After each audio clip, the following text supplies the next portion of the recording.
اعوذ باللہ من الشیطان اللعین الرجیم بسم اللہ الرحمن الرحیم الحمد للہ الذی جعلنا من المتمسکین بولایت علی امیر المؤمنین والائمۃ المعصومین۔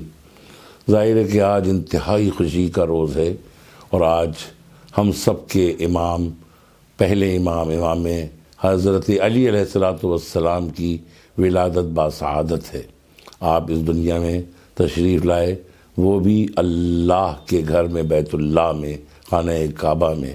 انوکھا انداز تھا، انوکھے انداز سے ظاہر ہے کہ فاطمہ بنت اسد صلوات اللہ تشریف لائیں اور دیوار میں در بنا، آپ اندر تشریف لے گئیں۔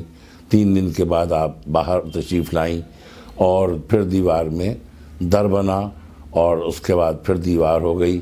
آج بھی وہ نشان وہاں موجود ہے، آج بھی وہ موجود ہے نشان۔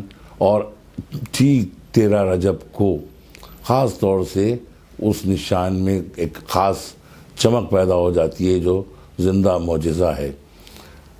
عزیزان گرامی، ناظرین محترم، آپ حضرات کو ہم تہنیت اور تبریک پیش کرتے ہیں اس خاص موقع پر۔ دنیا کے تمام شیعان حیدر کرار کو، کائنات کے تمام موالین ولایت حضرت علی علیہ السلام کو۔ ظاہر ہے کہ آپ کا انداز بھی انوکھا تھا اور آپ اس دنیا میں جو تشریف لائے، کیونکہ آپ کا جو عقد ہونا تھا وہ رسول کی بیٹی سے ہونا تھا، لہٰذا اللہ نے آپ کو اپنے گھر میں ہی اتارا۔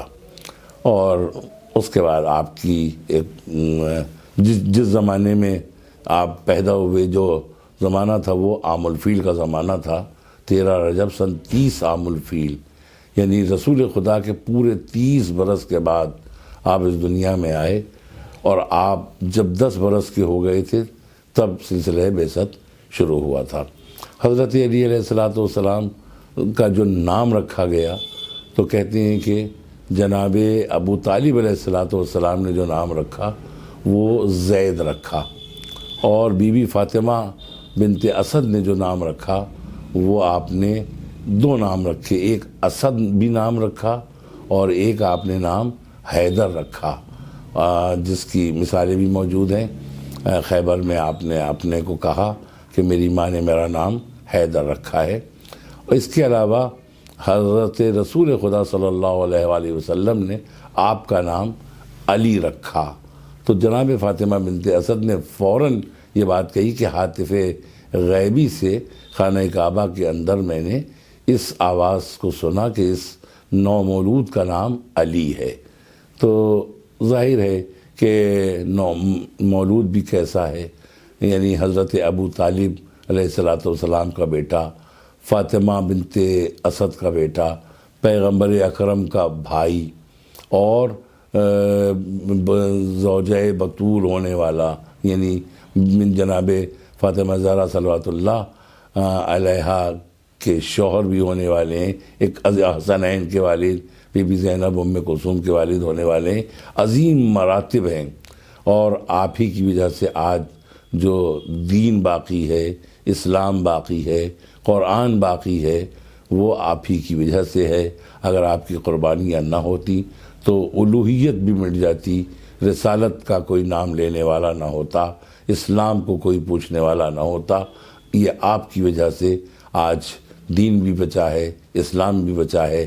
آج جو ہم ڈنکی کی چوٹ پر اپنے کو مسلمان کہتے ہیں، شیعہ کہتے ہیں، تو مولا کائنات حضرت علی علیہ السلام کی وجہ سے آج جو ہم کھل کے اذان دیتے ہیں اور اس میں علی ولی اللہ کا جو تذکرہ کرتے ہیں، وہ اس بات کا ثبوت ہے کہ اگر حضرت علی علیہ السلام کو اسلام سے نکال لیا جائے تو اسلام میں کچھ بھی نہیں بچتا۔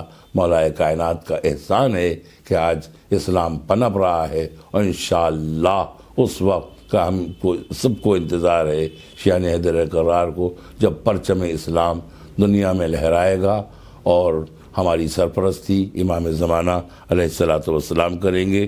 ہم پوری دنیا کے مومنین مومنات کو تہنیت اور تبریک پیش کرتے ہیں، مبارکباد پیش کرتے ہیں، خاص طور سے اپنے وقت کے امام زمانہ علیہ الصلوۃ والسلام کو تہنیت اور تبریک پیش کرتے ہیں۔